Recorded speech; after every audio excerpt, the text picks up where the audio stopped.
What's up, everybody? Coming at you from Las Vegas, Nevada, live from the South Point Hotel and Casino. We're down here all week long covering Utah State men's and women's hoops in the Mountain West Conference Tournament. I'm Jaden Johnson alongside Dalton, Renshaw, and Jason Walker. Fellas, it's another beautiful day in Las Vegas for some Mountain West Conference basketball. It certainly is. It's a lot better than yesterday. But yeah. Yesterday we left the stadium and it was raining. Yeah. Yesterday was sunny a skies. little bit ugly, as was the Utah State women's basketball game. We'll get to that. We'll talk about Utah State versus Wyoming last night. The Aggie women concluding their season, at least their conference tournament hopes last night against Wyoming. But first of all, we've got some news. Breaking news. We are the first ones to break this. That's actually definitely not true. This is definitely an exclusive. We're reading this straight off of the Mountain West Conference website. All Mountain West teams announced right now, moments ago, and we got them for you. So where should we start? Should we start Should we just mention the fact that Utah State swept nearly everything? Well, that just ruined the whole surprise. Come on, where's the suspense, man? I mean, we got a lot of awards to get to. There's a lot to get to. So let's just start at the beginning. Yeah, start the at the very top. best place to start, as the beautiful Julie Andrews once said. All right, Mountain West Conference Player of the Year, Jordan Caroline. Bum, bum, bum. I'm kidding. Maybe the moment of the year. No. Moment of the year. The Mountain West Highlight Conference of the Player of the Year, Sam Merrill of Utah State University. Your Aggies getting the Mountain West Conference Player of the Year for the first time ever. Mm-hmm. And what an accomplishment. You think about where Sam Merrill was a year ago. Maybe not where he was, but where the fans' perception of him was. And everyone, kind of the storyline was Sam is a good second to Kobe. He's a good second option. He can do a lot of things well, but he's not your playmaker, not your superstar that's going to run your team and bring you wins. Well, prove that wrong. Yeah. That wasn't right. Yeah. Well, and if you watched him, Mountain West Conference Player of the Year over a handful of very possible NBA prospects. Mm-hmm. Yeah. And if you watch him throughout the season, that became really evident as the season went on. Like, especially over his last 4 games where he played every single minute. He scored 29 points per game, and you could tell, like, when Utah State was down or they were in need of a basket, he was the guy, and he took it upon himself to do it. He became more than just the perimeter shooter that he was last year. I mean, I think that he wasn't just a perimeter shooter last year, but he certainly added a lot more to his game. An excellent defender as well. Mm-hmm. All right, let's keep going down this list. Defensive Player of the Year, Nimi Esqueda, Utah State freshman. Center, obviously we all know about Nimi and the incredible season he was able to put on for Utah State. He also takes the Freshman of the Year honors. Pretty big for a freshman to be Defensive Player of the Year. That doesn't happen often in any conference, especially a conference like the Mountain West that has a lot of options, a lot of good defensive players. So Nimi Esqueda coming up big there for Utah State. Defensive Player of the Year, Freshman of the Year. Newcomer of the Year goes to Fresno State's Braxton Huggins.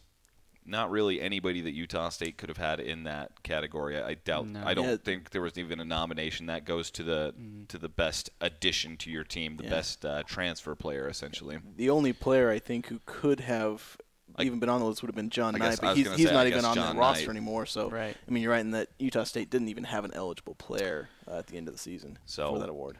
So, I guess Fresno can have that one. Braxton Huggins, he's a fantastic player and had a great season. Sixth Man of the Year, I don't think this is a big surprise. Jazz Johnson of Nevada.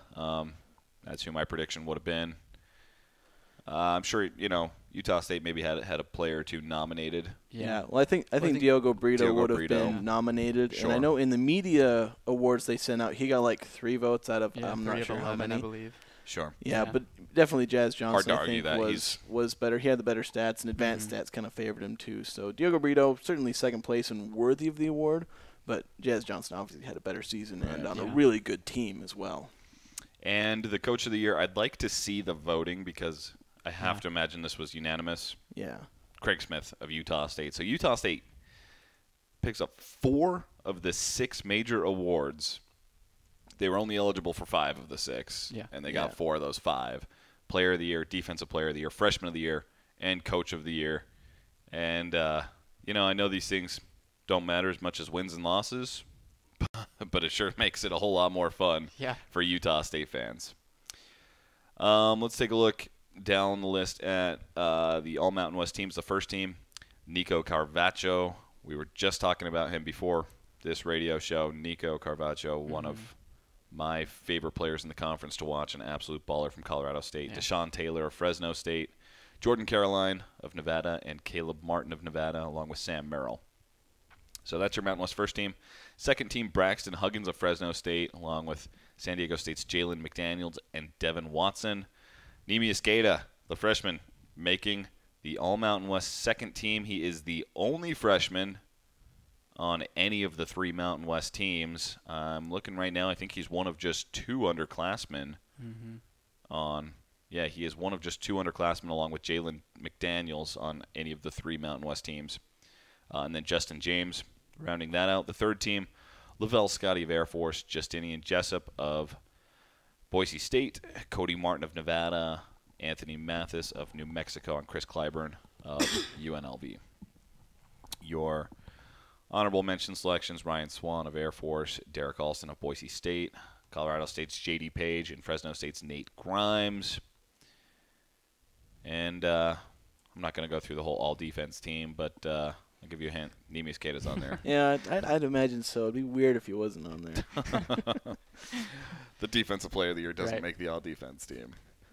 That'd be like, is that some intern forget to put his name on the nomination ballot? So I just want to let's just talk about these. I mean, Utah State they don't earn the outright Mountain West title. They're not the number 1 seed going into the tournament, and yet they take 4 of the 6 major awards. Yeah, I mean, I think we kind of talked about it just a little bit yesterday about how good their season's been, especially compared to last year, and how much of an impact, Craig Smith coming in and obviously winning Coach of the Year, turning this team around. But, yeah, like Sam Merrill taking a huge jump, Nimi just absolutely contributing more than anybody expected.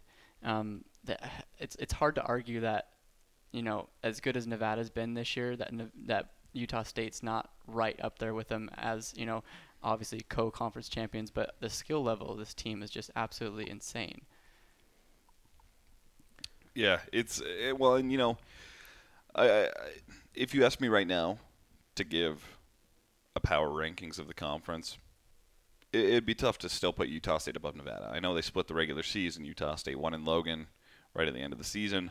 I think Nevada's still probably the number 1, at least on the power rankings, and of course we'll figure that out soon, whether they truly are the top team in the conference or not.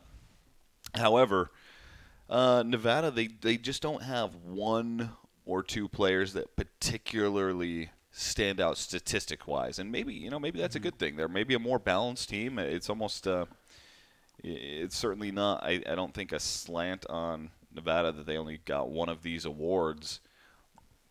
But Utah State, I think it just says a lot about Nimi Esqueda and Sam Merrill, and then of course Craig Smith, that in a year where Utah State was picked to finish 9th, they finished 1st and have that much individual success. Yeah, I think it really does say more about Merrill and Caden Smith than it does about Nevada. Because, like you said, they're very balanced because they have the Martin twins and Jordan Caroline and Jazz Johnson as well, who wins 6th man, and some other really good players. So overall, they have maybe a better team as far as talent-wise, and even overall, since I would agree that they're probably the best team in the conference, even though Utah State tied with them.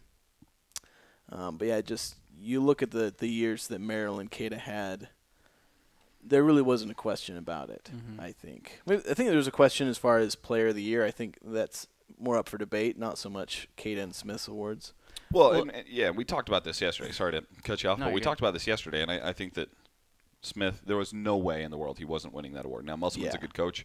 But with what he was given, and especially in his first year, it was going to go to Smith no matter what.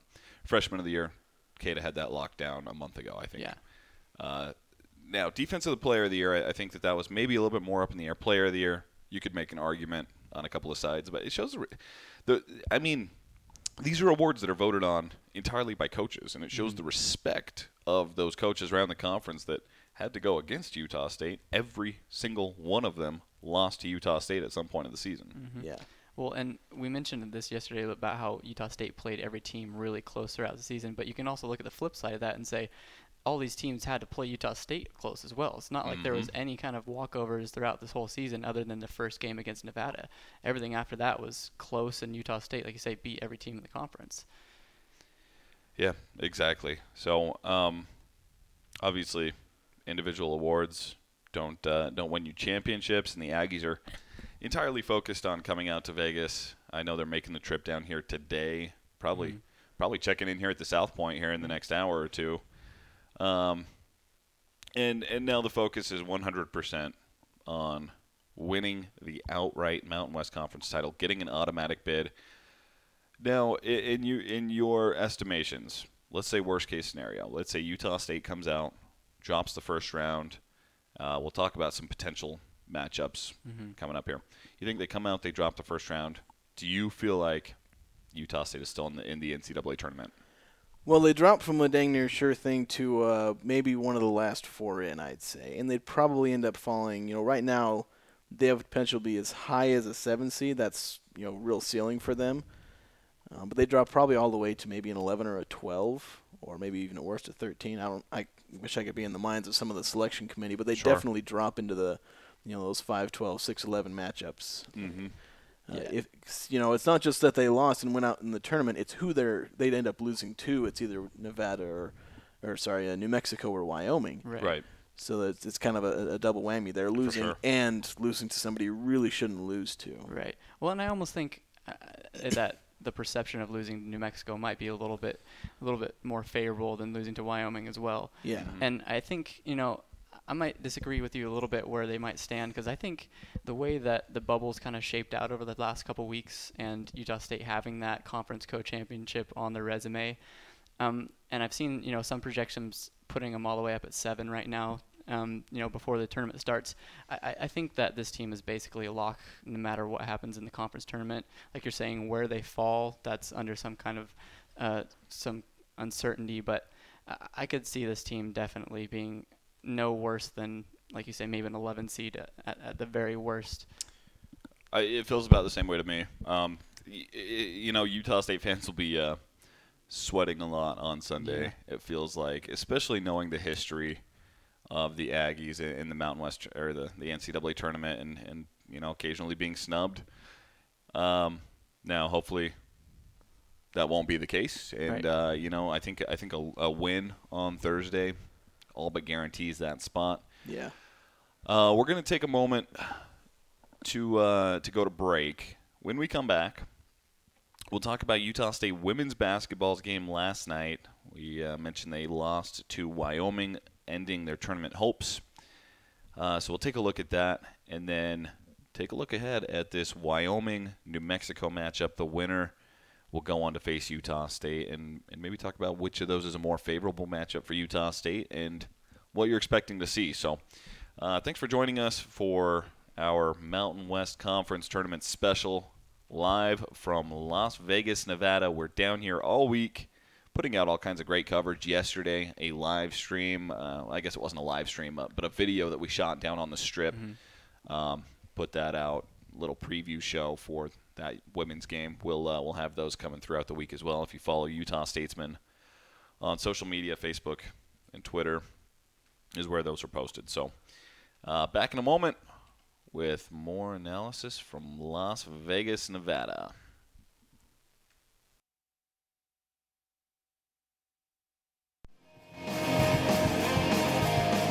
Aggie Radio on 92.3 KBLU-LP, Logan, Utah State University.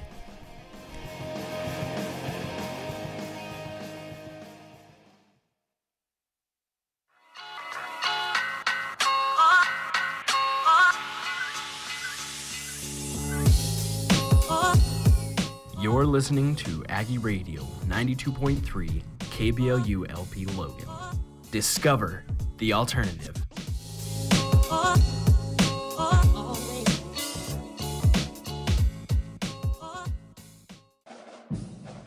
USU Athletics and all USU athletic programs are on Facebook, Twitter, and Instagram. Their accounts will have the up-to-date information and behind-the-scenes look into Utah State athletics.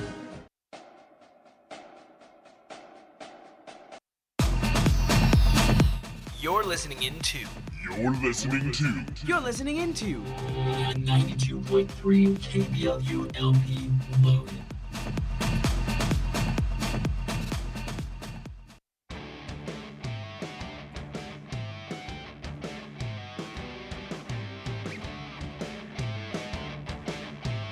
All right, welcome back. South Point Hotel and Casino is the location of today's broadcast in Las Vegas, Nevada. Jaden Johnson alongside Jason Walker and Dalton Renshaw, breaking down the Mountain West Conference tournament a little bit further. We've been down here since the weekend. Came down, I guess you guys came down Sunday morning. Caught Utah State's women's game on Sunday night where the Aggies took out Colorado State. They weren't able to continue such luck last night. A really tough game against Wyoming. Now, they lose that game, and it really wasn't close. Wyoming led throughout the entire game. It was a blowout, and all the way through, Wyoming just kind of dominated that. After the game, I know in the press conference and talking to him on the radio right after the game, Coach Jerry Finkbeiner, Utah State's head coach, brought up that he thought that his team could have played a little bit better, but he put most of it on Wyoming just playing out of their minds. Do you guys feel that way, or was it more on Utah State just not showing up in a crucial tournament game? I think that this was definitely a case where Wyoming just played out of their minds, like you're saying. They came out and they were just super hot. They were playing way faster than they typically do. They ended up making 7 their first 10 shots, and we're up 18-9 really early in the game. And I think Utah State just didn't really have a way to recover after that. Shannon Duffy was, doing most of the scoring. I think she had about 9 of the first 18 points for Utah State, and it just ended up being where they just dug themselves too much of a hole early on, and Wyoming just shot the ball way too well. 53% in the game, 44% from 3, and it's hard to come back after that. Yeah. Well, I don't want to. I think Utah State does deserve at least some of the blame, I guess, for lack of a better term. Sure. As far as as Wyoming being able to shoot as well as, like you said, Dalton. Because Utah State held Wyoming pretty well both on the road and at home when they played them earlier, and I think just the way they played against Colorado State, where they probably should have blown Colorado State out and didn't, and then they come probably with the same amount of execution and all that against Wyoming, and it led to you played a better team and you play the same way against the worst team, then you get blown out. And I think that may have been the case where they just didn't quite show up as well as they could have to the tournament. The team that played Wyoming isn't, I don't think, the real Utah State women's team, because they're better than that. They're better than how they played. But it may just seem like that real Utah State women's team just didn't make it to the tournament, considering they had a mediocre effort against a mediocre Colorado State team. They brought that against Wyoming and got beat up because Wyoming's a really good team. Well, and I brought up that point a few times during the broadcast of the game, that it didn't feel like the Utah State team that we'd seen so many times this year, which, they had a pretty decent season, finished above 500 on the year, and not a terrible year for the women. A lot of bright spots on the season, but it didn't feel like that team last night. And, a lot of that is credit to Wyoming. I mean, I think that we expected – the final score was 64-41. Wyoming had a 27-point lead at one point. I think we expected Utah State to have a pretty, a score maybe in the 50s, maybe the upper – or the 40s, maybe the upper 40s, lower 50s. And so they really weren't far from that offensively, and they kind of did what most teams do against Wyoming. Defensively, though, the struggle was real. They got out-rebounded quite badly, 35-23, and that's not something that this Utah State team does. They've been a very good rebounding team all season long. They just didn't quite have it. And, you play your second game in 24 hours. It's tough, especially against a really physical, tough team like Wyoming. Yeah. Well, and Coach Finkbeiner mentioned that after the game last night, that was the one thing that stuck out to him was their half-court defense. He says is probably the best in the conference. And like you say, they out-rebounded them by quite a big margin. And one thing that probably led to for Utah State is that in the past couple games where they won 5 straight, they had a lot of contributors. They had, Rachel Brewster had quite a few points. Haley Bassett led them in scoring one game. And Shannon Duffy, the only girl that really contributed last night, the only girl in double figures. And overall the team, only scoring 41 points when the opponents are shooting that well. I mean, that's so tough. Yeah. You mentioned Shannon being really one of the only players to do well in that game. That was something we brought up in our pregame Facebook video that we did, is that more than just Shannon Duffy had to play well. Right. You saw in their win over Colorado State, they had production, at least in the first half, from other players like Rachel Brewster and Olivia West. And then when some of that, secondary production wasn't there, they struggled in the second half. Well, that happened the entire game. Shannon Duffy, I think, had the first 5 or 7 points or something to that effect. I think Haley Bassett and Shannon Duffy had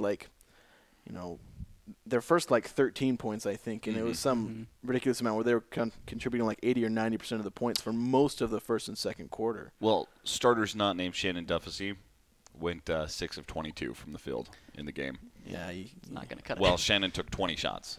Yes. So the entire rest of the starting lineup took 20 combined, or 22 combined. She took 20. And, I mean, that's what they needed her to do. She had a great performance, 17 points, 9 rebounds, but she just didn't get much help, and that's problematic.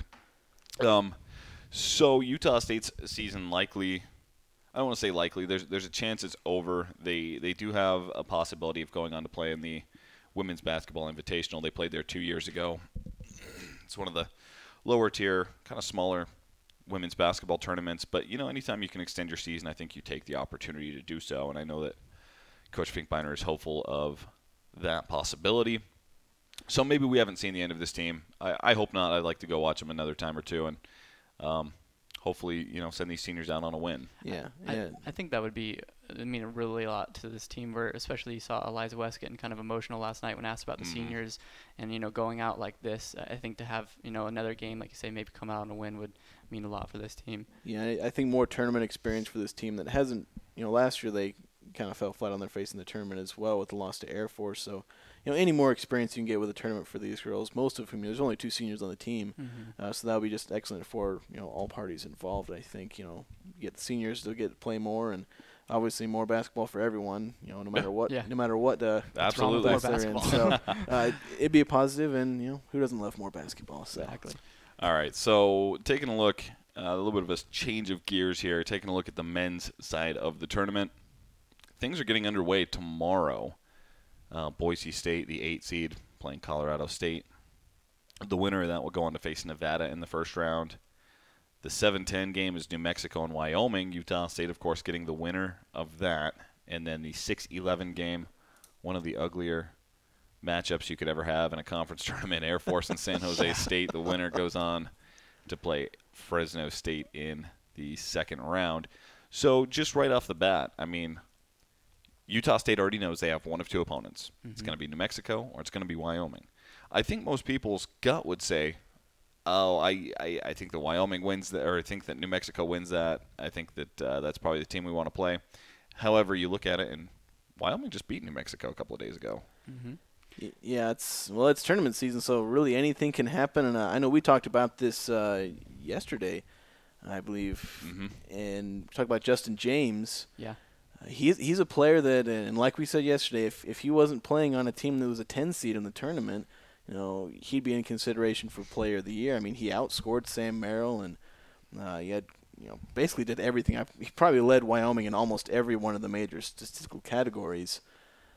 And so, when you have a player like that, anything can happen in the tournament, because when they just take over, it's just you need one game. This isn't a 20-game or however long the regular season is in Mountain West play. Right. It's one game, and that's all you need. Well, Wyoming comes in on a 2-game winning streak, given one of those was San Jose State, the other New Mexico.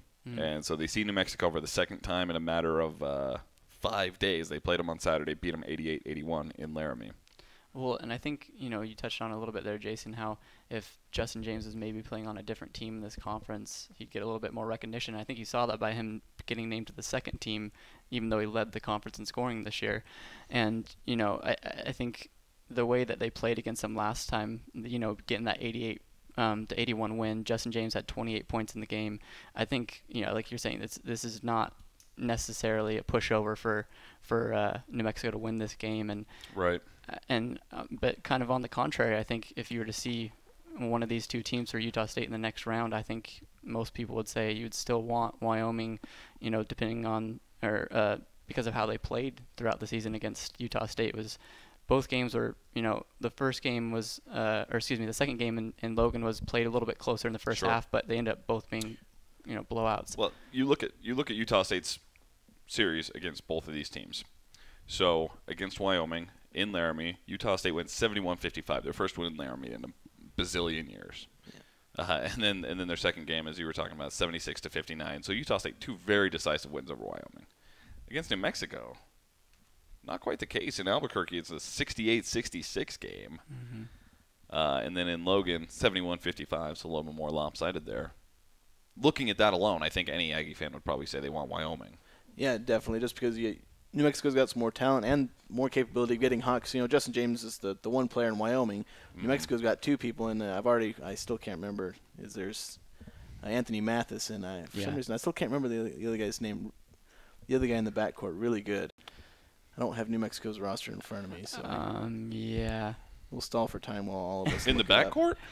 Yeah, they have the 2 guys in the backcourt. Well, they have Keith McGee averaged 9 points a game this season. It's the dude with the name that I can't pronounce. Malawach.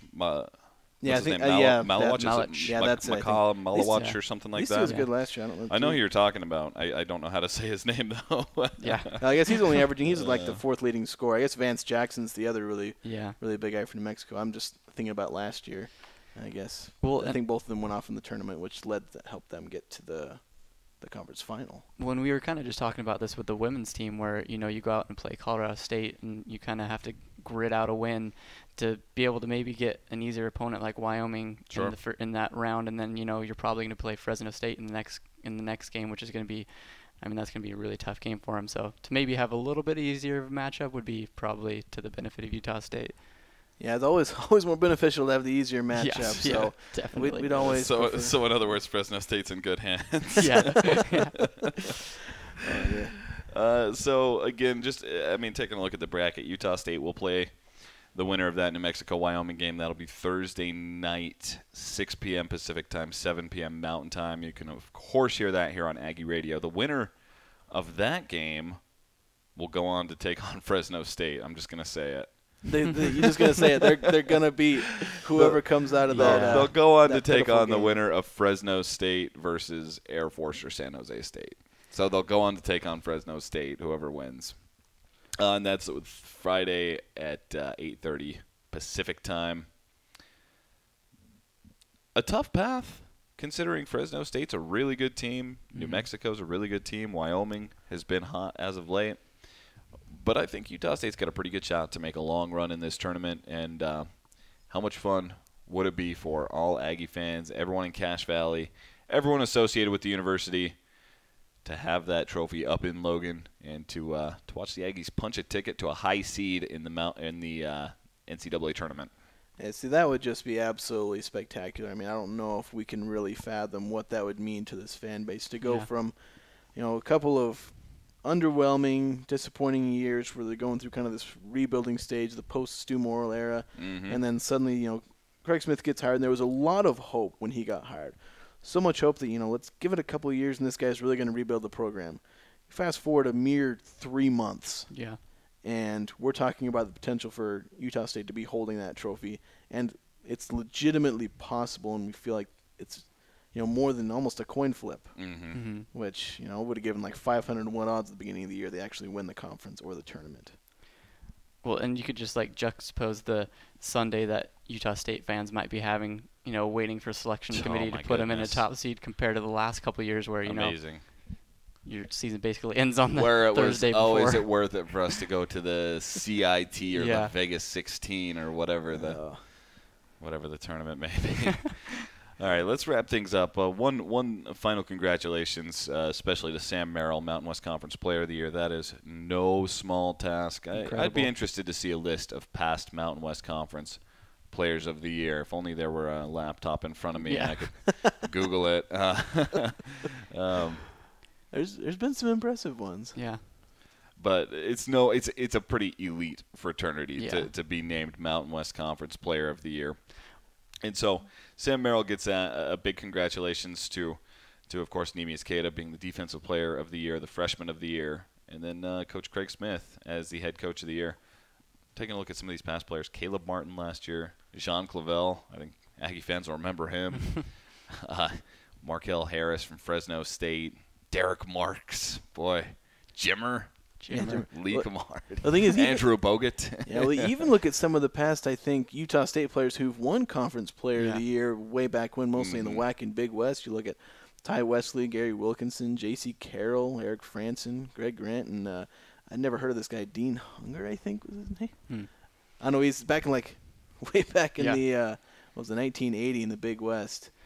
But that's a good group of Aggies right there, already becoming an Aggie legend, along with joining a list of prestigious Mountain West winners. Yeah, it's an interesting conversation. We had this a couple days ago where, where does Sam Merrill kind of fit into that Aggie legacy? And you'd think that putting this, on the resume, Mountain West Player of the Year, that really kind of cements him right up there with the best. No question.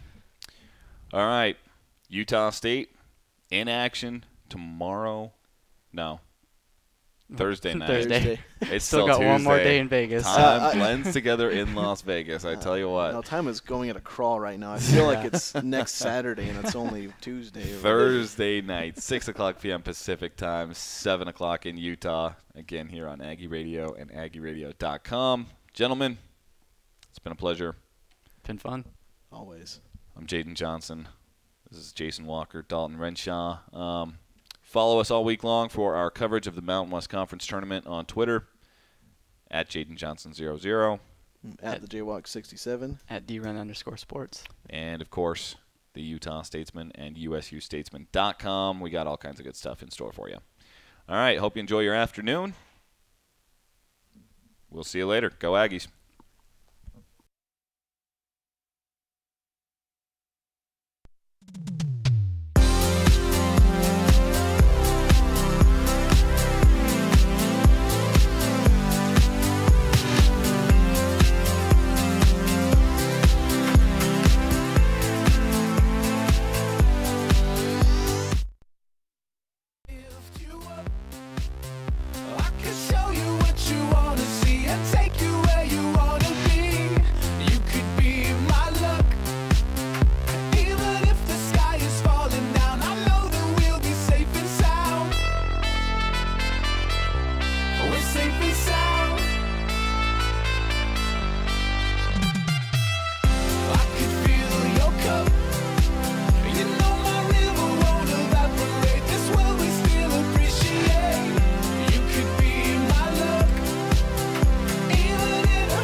Safe and sound.